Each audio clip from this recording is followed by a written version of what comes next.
Queridos hermanos, la mala inclinación es algo que está dentro de nosotros y nos engaña a ser muy complacientes cuando vemos el tema de tesoros en los cielos. Por ejemplo, ¿quién de ustedes ha pensado cómo va a vivir cuando tenga 70, 80 años? Especialmente les pregunto a los más jóvenes. Yo ya estoy viendo los 50 muy de cerca, entonces para mí 70 está más cerca que 20. Y es una realidad, todos vamos con el favor de Dios, ¿verdad? Lo ideal es llegar a viejos, lo ideal es llegar a tener muchos años.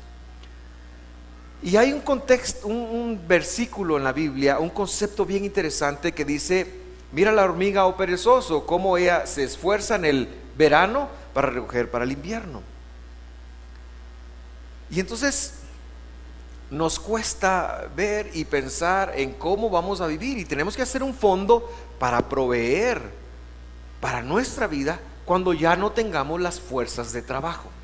Eso es algo que debemos de empezarlo a ver ahora que estamos pollones. Diga conmigo, pollón. Muy bien, ahorita que usted está pollón, usted tiene que ver qué va a hacer a esa edad. No piense en que va a vivir de sus hijos, para eso tuvo 15. Ese no es el punto, ¿verdad? No piense en eso, porque sus hijos seguramente lo van a apoyar, pero qué duro es ser carga, es complicado. Esto se magnifica más cuando el primer concepto que yo quiero dejar en su corazón es: en esta tierra, en estos 80 años, 90 años, 100 años, los que Dios les dé, ojalá que Dios le dé 120 años. Digo, ojalá, está mal dicho. Dios quiera darle 120 años. Pero en estos años que usted tiene acá, usted va a definir el tipo de vida que va a tener en la eternidad. Eso es muy importante. Somos tan cortoplacistas que no pensamos en la eternidad. Déjeme decirle, en este mundo se define cómo va a pasar la eternidad. Y tenemos una idea tan equivocada del cielo, que pensamos que en el cielo vamos a estar con un angelito, con un arpa, y Cupido va a estar ahí. Pero esa es una idea totalmente errónea. El cielo no es así. Usted va al cielo a vivir de acuerdo a lo que usted haya enviado al cielo. Algunos van a tener una buena casa, un buen lugar, y tal vez no lo quiero decir como tradicionalmente se dice que es una casa, porque rápido pensamos en yo quiero un palacio, y el concepto no es ese. El concepto tiene que ver con intimidad con Dios, el de tesoros en los cielos. Entonces somos como un poquito complacientes cuando pensamos en el largo plazo, y somos mucho de apagar incendios y dedicarnos al corto plazo. Ahora, yo sé que a veces si la casa está quemando hay que pagarla. No hay que ir a sacar los papeles del seguro y decirle al seguro, al seguro: mira, fuego, te recuerdo que yo tengo seguro. No. O no hay que lamentarse si no hay seguro, sino que hay cosas que demandan y exigen nuestra atención. Y yo quiero dejarle esta mañana en su corazón esto como una prioridad. Allá usted cómo lo va a tomar. Muy bien, Mateo 6:19 enseña un poco al respecto, y Mateo 6:19 dice: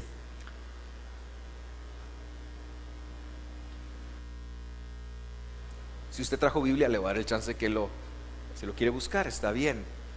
Me gusta que usted lo busque en su propia Biblia o tableta o el teléfono, lo que usted sea, porque yo le puedo plantear una versión y usted lo puede leer en otra versión, y eso genera un crecimiento. Pero Mateo 6:19 dice: no almacenes tesoros aquí en la tierra, donde las polillas se los comen y el óxido los destruye, y donde los ladrones entran y roban.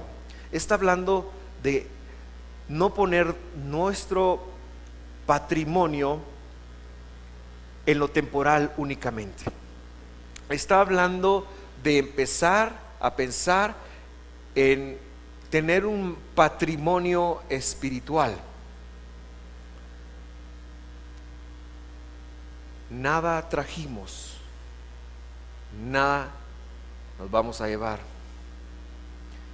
Está una viuda frente a la caja de su esposo y él se ha muerto. Y la viuda está muy triste porque lo ama. Y dice: muerte, ¿por qué te lo llevaste, muerte? Me hubieras llevado a mí. Esas cosas que se dicen en medio del duelo. Me hubieras llevado a mí, muerte, ¿por qué te lo llevaste a él si era tan bueno? Y se le apareció la muerte. Y ella se asustó. Y le dice: bueno, ¿a quién me llevo? ¿A él o a ti?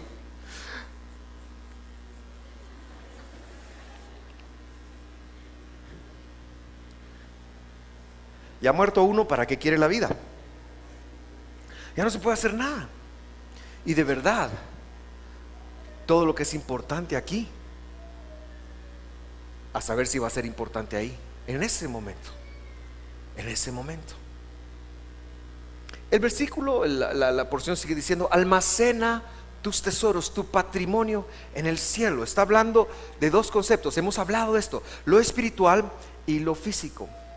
Ahora, no está hablando de no dejar a nuestros hijos bien sentados, no está hablando de no dejarles finanzas, no está hablando de no apoyarlos, no está hablando de no dejar un hermano. Es su harta obligación. La Biblia dice que el justo deja herencia a los hijos de sus hijos. Entonces usted tiene que partirse el lomo para producir, dejar bien sentados a sus hijos. Enséñeles a trabajar a sus hijos para que no se coman lo que usted les deja. Enséñeles a trabajar y de una vez busque a sus nietos y empiece a bendecir a sus nietos. Eso es un justo, eso dice la Biblia. Pero aquí está hablando de otra cosa. Aquí está hablando de que muchas veces nosotros al patrimonio espiritual no le ponemos la atención que sí le ponemos a lo terrenal. Dice: almacena tus tesoros en el cielo. No se hagan tesoros en la tierra, almacena tesoros en el cielo, donde las polillas y el óxido no los pueden destruir y los ladrones no entran a robar. Ok, yo no le voy a hablar de dinero esta mañana, si usted pensaba eso, aunque el contexto es dinero, por supuesto. Pero lo que el Mesías está enseñando es que aquí en la tierra hay una forma de vivir que nos va a ayudar cuando lleguemos a su presencia, cuando lleguemos al mundo venidero, al porvenir, al cielo, le llaman muchos. Y luego el Señor termina con este verso, esta parte: donde esté tu tesoro, allí estarán también los deseos de tu corazón. Y entonces, déjeme decirle cómo lo entiendo yo. Si yo solo me almaceno tesoros temporales, terrenales, mi corazón está mucho acá. Y esta vida es pasajera. Esta vida es pasajera. Esta vida se pasa así. Yo siento que hace apenas un mes me gradué de bachiller en computación. Y no piense, el pastor bachillerato por madurez, no. Yo me gradué en 1985, pero siento que fue hace poco. ¿Qué me importa?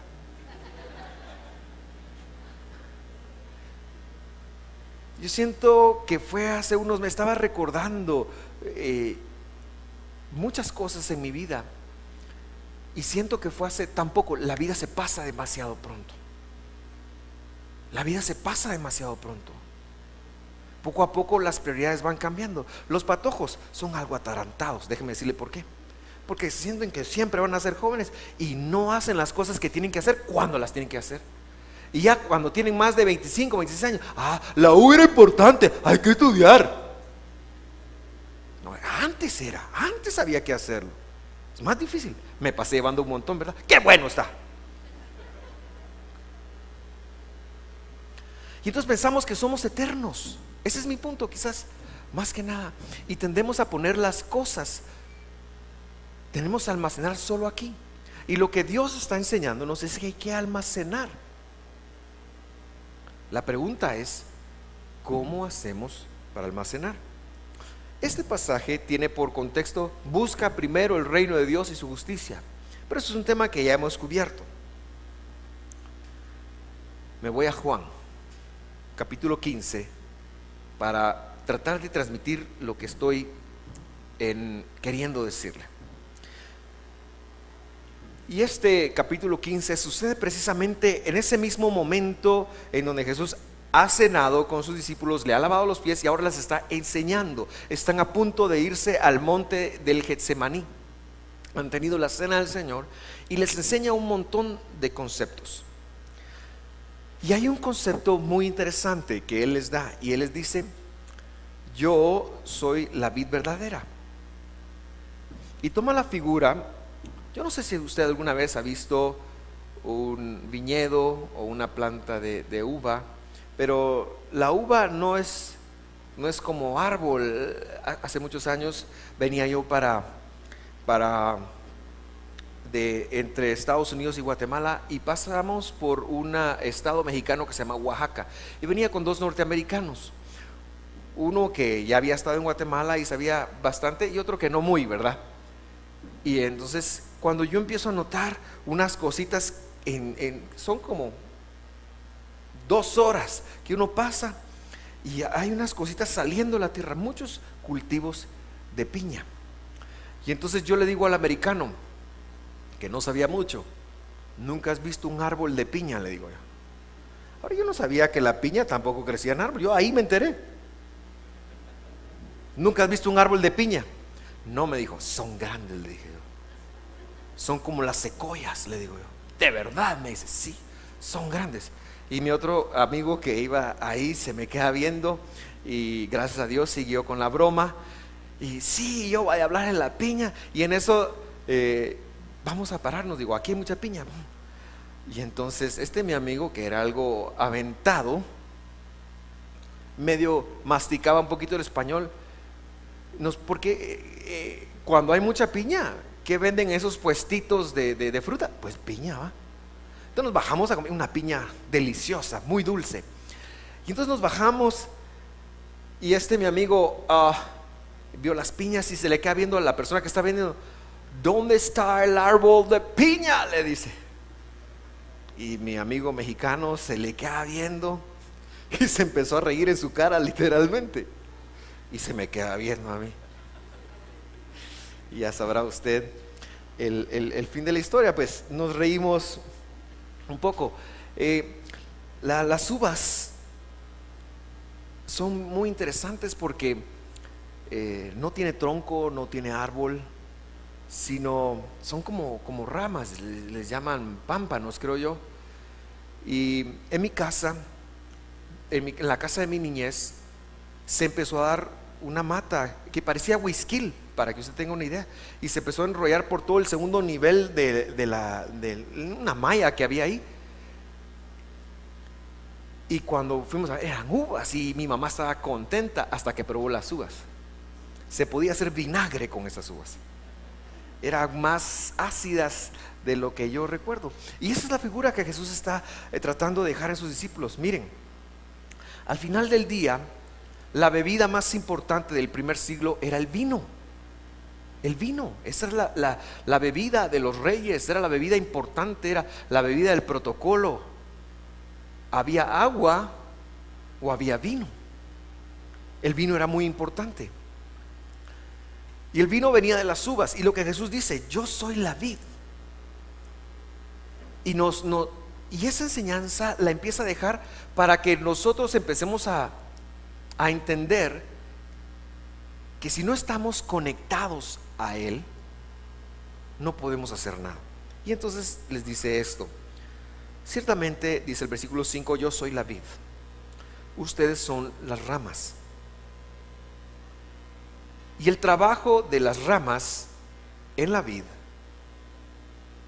es dar espacio al fruto. ¿verdad? Él es la vid, el fruto. Él tiene que correr a través de nosotros para poder tener fruto. Dice, los que permanecen en mí y yo en ellos, producirán mucho fruto, dice. Porque separados de mí no pueden hacer nada. Separados de mí no pueden hacer nada. Entonces, lo que Jesús está enseñando aquí es que es la intención de Él que como humanos nosotros podamos producir resultados. Esto es lo que significa fruto, que nosotros podamos poner resultados. Por ejemplo, que si llegamos a Dios y antes de adherirnos a Dios éramos, ¿qué le gusta? Mal hablados, voy a decir, mal hablados, o tal vez no, porque no quiero ofender a nadie,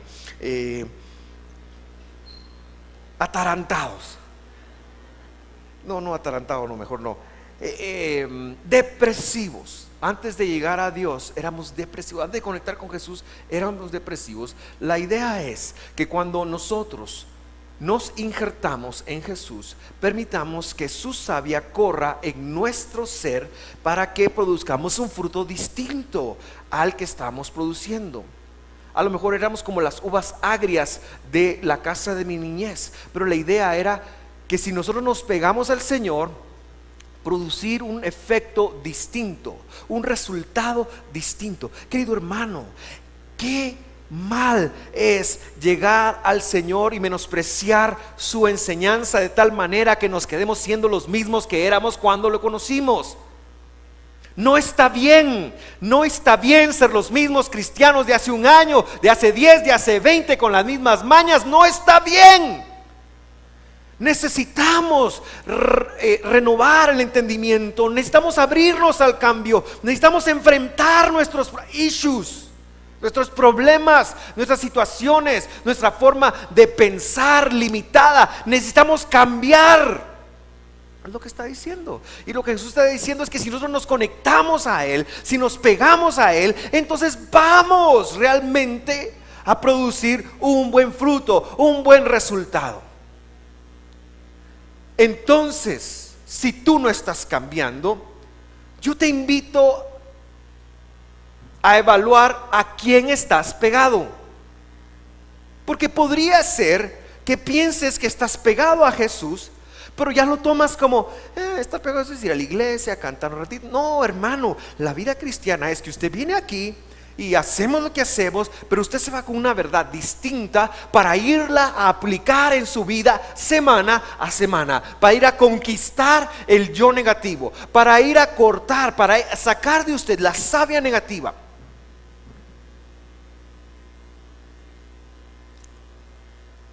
Ay, diría un hermano que yo conozco, no oí ningún amén ahí. Voy a empezar a preocupar.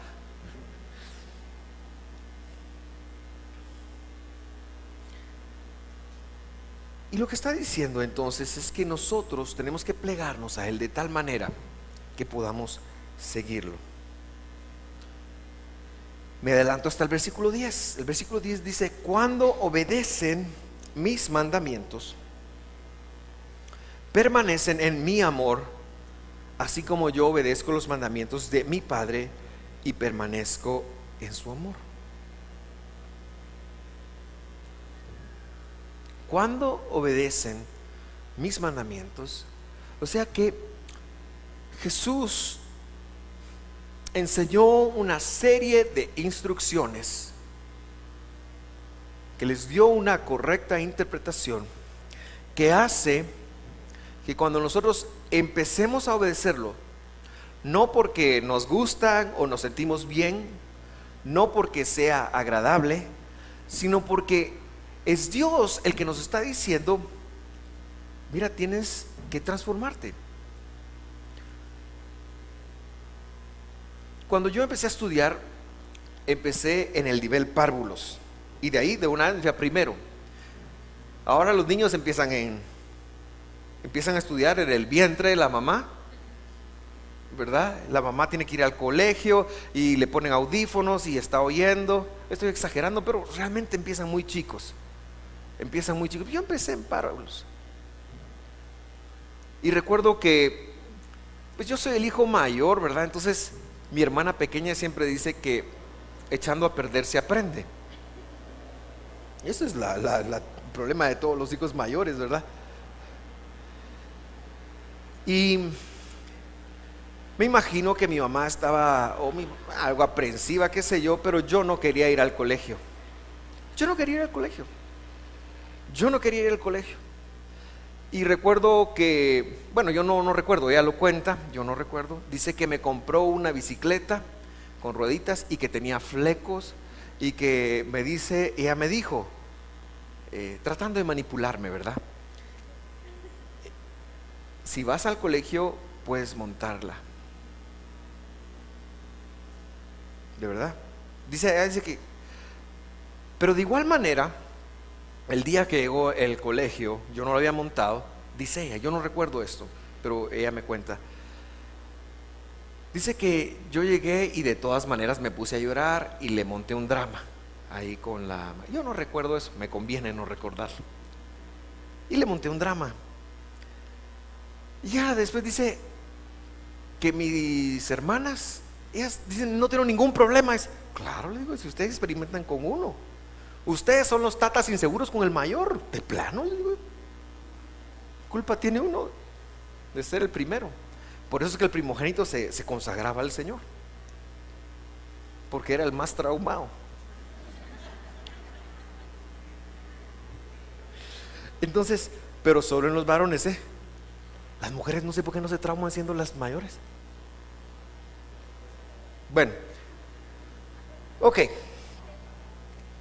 Y yo recuerdo que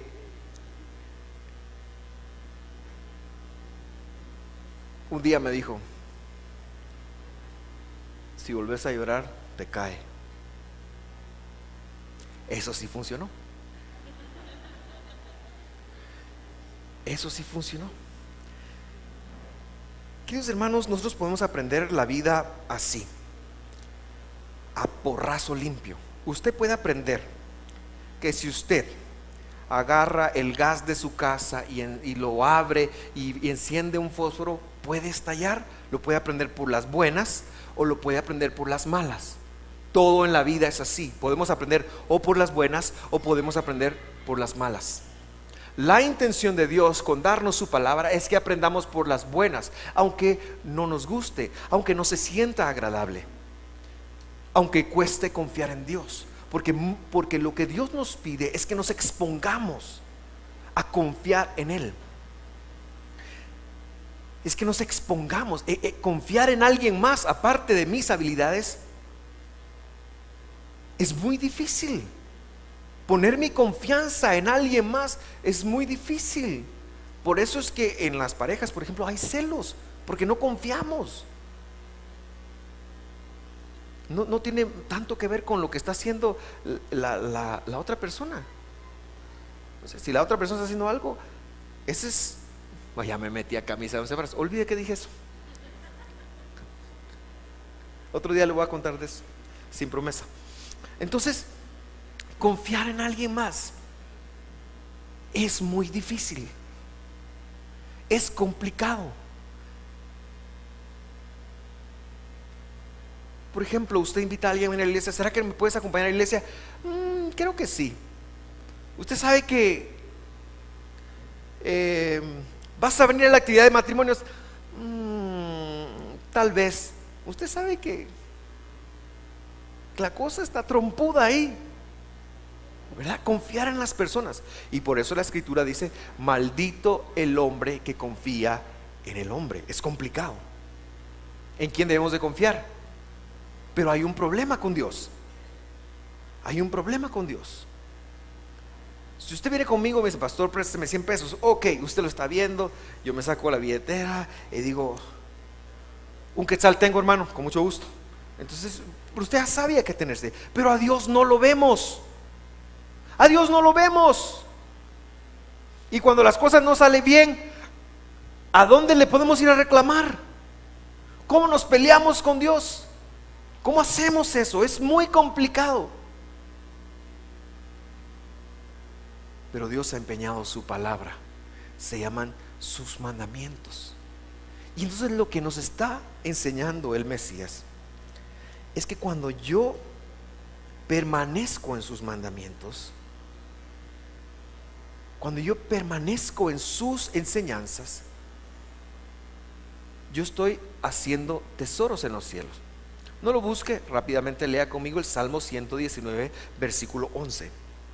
Dice: en mi corazón en mi corazón en mi corazón donde está tu tesoro, ahí está tu corazón. Ya lo leímos, donde está tu tesoro, ahí está tú. Y aquí dice el salmista: en mi corazón yo pongo como tesoro, ¿qué cosa? Tu palabra, tu palabra. Ahora, ¿cómo se llama el hecho específico, la acción específica de obedecer la palabra de Jesús? ¿Cómo se llama? ¿Alguien sabe? ¿Alguien que me ayude? ¿Cómo se llama? ¿Cómo podemos describir a una persona que va a la escritura y dice: wow, esto no va con lo que yo pienso, siento, creo, pero es lo que Dios dice, entonces lo voy a hacer? ¿Cómo se llama esa persona? ¿Cómo? Obediente, ¿qué más? Obediente, cristiano, ¿qué más? Ah, aquí está, ahí está. Discípulo. Discípulo. Un discípulo es el que agarra las disciplinas de Jesús. ¿Cómo hacemos tesoros en los cielos? Cuando nosotros nos convertimos en discípulos del Mesías. Leí un libro en donde alguien decía: no hay que ser discípulo de nadie. Estoy de acuerdo, excepto de una persona. Me refiero a Jesús. Queridos hermanos, Jesús nos ama tanto que Él envió a su Espíritu Santo para ayudarnos a interpretar sus enseñanzas, de tal manera que tengamos una vida de éxito. Dios no se ha callado, Dios no te ha abandonado. A veces tú oras y dices: ¿qué está pasando? ¿Por qué esto? ¿Por qué esto en mi vida? ¿Por qué no? ¿Por qué tengo esto? ¿Por qué estoy enfermo? ¿Por qué estoy quebrado? ¿Por qué estoy peleando con la señora, con el esposo? ¿Qué está pasando en mi vida? Dios mío, ¿dónde estás? ¿Por qué me abandonaste? Solo una persona puede decir eso en la tierra, y fue nuestro Señor Jesucristo en la cruz, donde dijo: Elí, Elí, lama sabactani. Dios mío, ¿por qué me has abandonado a mí? Y en ese momento es el único espacio en el universo en donde Dios ha abandonado a alguien. Pero Dios nos dejó su palabra. Dios sigue hablando. Dios sigue manifestando. Lo que pasa es que si usted dejó las llaves de la casa en su bolsa negra, pero está buscando en su bolsa café, jamás las va a encontrar. Entonces, la respuesta de la vida está en Dios, está en su palabra. La respuesta de todo, desde una picadura de un zancudo. Quiero contar una experiencia en mi casa. A la parte donde yo vivo hay un lote baldío y hay muchos árboles y bueno, es una selva. Es una selva. Yo tengo mi propia biosfera maya ahí a la par de la casa. Así que hace como unas semanas llegamos a la casa con la familia y mi hija Stephanie fue a decir: papá, me dijo, papá, me dijo, ¿qué? Le dije yo. Y entonces me llevó a su cuarto y me dijo: el alacrán, crán, el alacrán, crán. Había un alacrán en su cuarto. Estaba en una pared. Era como las 9 de la noche. Dije yo: ¿a quién puedo llamar ahorita para venir a sacar esa cosa? Volteé a ver a doña Mónica y doña Mónica me dijo con su rostro: ese es tu departamento. Entonces yo saqué pecho. No, perdón, antes de eso le quiero contar. Unos días antes de eso, me dice: Vladi, se me rompió la culebrita. Adaptándolo de Carmen, se rompió la cadenita, ¿verdad? Había una culebrita que se entró a la casa. se entró una culebrita y se puso en el escritorio donde ella trabaja. Dije, bueno, Señor, tú le estás hablando, Padre, habla, Jehová. Y entonces, pero ya había que sacarla. Entonces, yo como el Superman que soy de la casa, levanté el escritorio y la empezamos y salió la culebrita. Y yo tenía mi palito ahí. Ahora yo tengo un conflicto con matar animales, hermano, porque son creación de Dios. Pero yo le dije a Dios, y por eso le digo, ese es el ejemplo que le quiero decir. Dios mío, ¿por qué me vas dando? No, son mentiras. Dios mío, le digo yo, hay un mandamiento que dice que si alguien entra a tu casa y es peligro, yo puedo tomar y defenderme. A mí me daba conflicto eso. Entonces yo amparaba en ese mandamiento, Señor, voy a agarrar palazos a esta culebrita. Era chiquita, era como este tamaño, ¿verdad? No, más grande, más chiquita, así. No era lombriz. Pregúntele, ¿era lombriz o no era lombriz? No era lombriz. No era lombriz. Mire, se movía igual que algunos aquí. Uno a uno, va pues. Entonces se movía así. Se movía así. Y cuando yo le vi que salió, yo dije, y agarré y la maté. Pero yo tenía conflicto. A los días se apareció el alacrán. Este era un alacrán adulto. No, hermano, usted está hablando de Behemoth. Yo estoy hablando de, ¿cómo se llama el otro de Job? Leviatán estoy hablando yo. Y entonces, no, era como así. Y se apareció, y entonces yo con una escoba que está en el techo lo bajé y lo agarré, pero hice la misma oración. De verdad, a mí me da conflicto eso. Y con los zancudos también. Yo me volví loco estudiando la Biblia, hermano. De verdad, yo le estoy abriendo mi corazón. Y entonces, gracias a Dios no he visto ninguna cucaracha en la casa. Gracias a Dios. Porque con esas tal vez no oro. Esas sí me caen mal.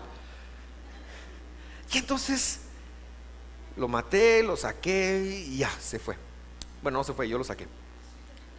Como a los 2-3 días había un alacrancito en la casa. Y corrió la misma suerte. Lo que yo le quiero contar es que después de eso yo le dije, Dios mío, yo necesito que tú me digas qué está pasando, en qué tengo que trabajar. Y empecé a hacer algunas cosas que yo sentí que Dios me dio, porque todo está guiado por Dios. Hay una palabra de Dios para cada aspecto de tu vida, incluso para culebras disfrazadas de lombrices o al revés. Incluso para la suegra, incluso para las finanzas, incluso para los problemas interpersonales, incluso para lo que sea que estés viviendo. Dios no dejó algo fuera en su palabra. Hay una instrucción para ti, pero solo la pueden ver aquellos que voluntariamente se dispongan a ser discípulos de Jesús. Es el título más grande al que podemos aspirar: ser un discípulo de Jesús, no de alguien más, ser un discípulo de Jesús. Quiero retarte a depositar la confianza en tu vida en seguirlo a Él. Es muy real. Seguir a Jesús es lo más real que puede haber en la tierra, y es hacer tesoros en los cielos. Seguir a Jesús. Seguir a Jesús. Seguir a Jesús es la prédica, es el otro concepto que quiero decirte esta mañana.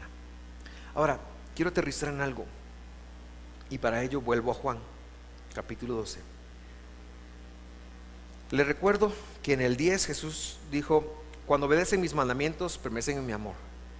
Y luego en el 12 Jesús dice: este es mi mandamiento. Tararara. Jesús habló de mandamientos en el 10 y luego toma un momento para decir: oigan, este es el abuelo de los mandamientos, este es el tatascán de los mandamientos, este es el mero de los mandamientos. Y les lee: este es mi mandamiento, ámense unos a otros de la misma manera en que yo los he amado. Ahora, esto es muy está muy relacionado con un mandamiento que ya está escrito, que dice: amarás a tu prójimo como a ti mismo. Pero Jesús lo cambia un poquito, dice: ámense, amarás a tu prójimo como yo lo amo. ¿Cuál es el mandamiento del Señor? Que yo tengo que amar a los que veo, a los que me rodean. ¿Cómo? ¿Cómo los tengo que amar? Como Él los ama a ellos. Eso es distinto, ¿sí o no? Porque si yo amo a mi prójimo como a mí mismo, que a veces ni siquiera llego a eso, eso me da un contexto. Pero si yo amo a mi prójimo como Dios lo ama, eso es distinto. Eso es muy distinto. Eso no tiene nada que ver con lo que yo estoy haciendo a veces.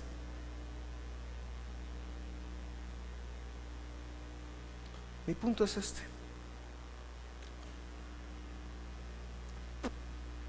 hacer tesoros en los cielos es convertirnos en discípulos de Jesús,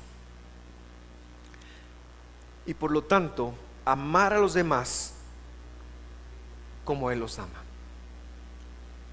Estaremos haciendo tesoros en el cielo el día que conectemos que yo tengo una participación pasiva y activa en todos los que me rodean.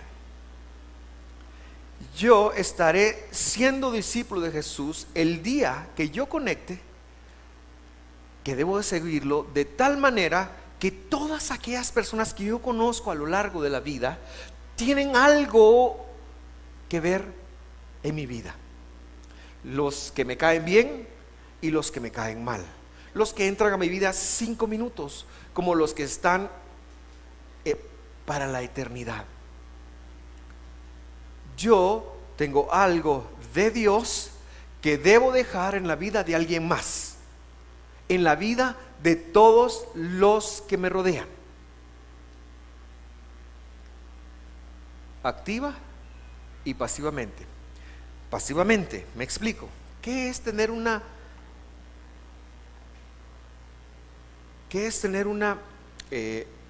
participación pasiva en la vida de las personas? Quizás un ejemplo nos ayude. Hace unas semanas estaba aquí en Guatemala, Filgua, la feria del libro. Y en mi familia es una tradición siempre ir a la feria del libro. Es una tradición ir. Vamos a ver qué podemos comprar. Ahí pasa doña Mónica, doña Natalia, y a doña Stephanie le estamos contagiando de esto, y por supuesto su servidor. Vamos a Filgua. Y entonces,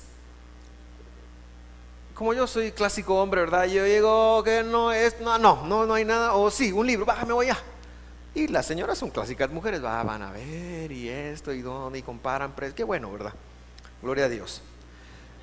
Pero entonces yo las dejé en esas cosas del Señor que ya se estaban haciendo y me fui a caminar. Y pasé por el stand de la Superintendencia de Bancos. La Superintendencia de Bancos es el organismo que legisla, por ejemplo, las entradas y egresos de los bancos. Ellos cuidan de que los bancos realmente mantengan una solvencia económica. También el flujo de dinero, el lavado de dólares y ese tipo de cosas. Mi papá trabajó 15 años de su vida en la Superintendencia de Bancos. Y entonces yo iba caminando y me abordó una señora de unos 65 años. Mire, usted ya vio lo que están, porque ellos están tratando de educar financieramente, una campaña muy bonita me pareció, a las personas con presupuestos y ese tipo de cosas. Y hasta me regaló una historia cómica y me dijo: mire que no sé qué, y ¿cuánto tiempo tiene de trabajar en la super? Le pregunté, así le dicen a la superintendencia. Pues, y desde los 70, me dijo. Le dije yo, usted haber conocido a mi papá, le dije yo. ¿Quién es su papá? ¿Qué le importa? No, son bromas. Ya estamos todos también. Mi papá es Vladimir Vázquez. Sí lo recuerdo, me dijo. Ese señor, usted no chupaba y lo dejó todo por irse a abrir una iglesia. Así me dijo. Y yo saqué el pecho. Sí, ese es mi viejo. ¿Y qué? Sí, mire, muy recto él, me dijo. Muy recto él. Y él es una leyenda, ahí me dice, de que él dejó todas sus prestaciones, parece que ganaba en dólares, era jefe de una de las secciones, por ir a abrir una iglesia. Ella lo miraba con cierta locura. Y yo me sentí. Entonces esa es una participación activa, a lo mejor nunca pasiva, perdón, a lo mejor nunca cruzó una palabra con esa persona, pero la forma de comportarse de él fue tal que influyó en ella. Eso es pasivo. Y activo es todo aquello que trata en cómo nos relacionamos. Queridos hermanos, no huyamos de la responsabilidad de nuestras relaciones. Es decir, todos tenemos algo de Dios que dejarle a alguien más. Si usted viene por primera vez a esta iglesia, usted tiene algo de Dios que dejarme a mí. Si usted ha venido mucho tiempo, también tiene algo de Dios que dejarme a mí. Pero no lo vemos como responsabilidad. Aquí nos perdemos en la jerarquía. No, el pastor no necesita ni que oren por él. Ay, Dios, si usted supiera. El pastor no necesita que, no. O los líderes no necesitan porque están más cerca de Dios. Eso no es así.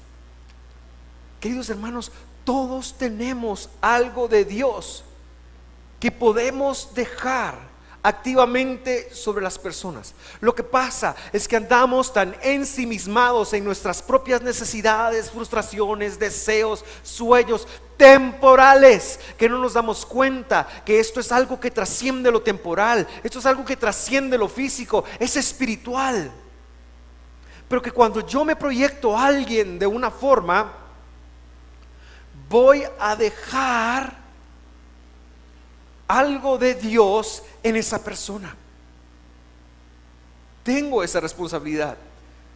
Si le gustan los exámenes, uno de este es uno de los apartados que cuando usted llega a la presencia de Dios se lo van a preguntar. ¿Qué hiciste por los que te rodean? ¿Qué de mí dejaste en ellos? Por lo tanto, tengo que aterrizar diciendo que enviamos tesoros en los cielos cuando nosotros conectamos, que tenemos una participación en todas las personas que conocemos y encontremos y enfrentemos. Tenemos una participación con el proceso de ellos de ser discípulos de Jesús. Ojo que no dije mis discípulos, ojo que estoy diciendo discípulos de Jesús. Dios a todos aquellos que me permita conocer, ver, contactar en la vida, tiene la expectativa que yo les deje algo de Él en sus vidas. Eso es hacer discípulos de Jesús. No digamos en la casa, donde es más difícil. No digamos en la oficina, donde nos conocen. Es en todo ámbito de la vida. Nadie que pase por tu vida lo hace por accidente. Ninguna sola persona que pase por tu vida lo hace por accidente. Y tú tienes algo que agregarle a esa persona en su proceso de ser un discípulo de Jesús.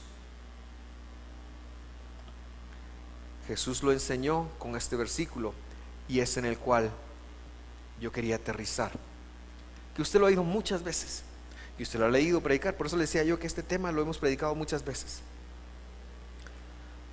Por lo tanto, vayan y hagan discípulos a todas las naciones.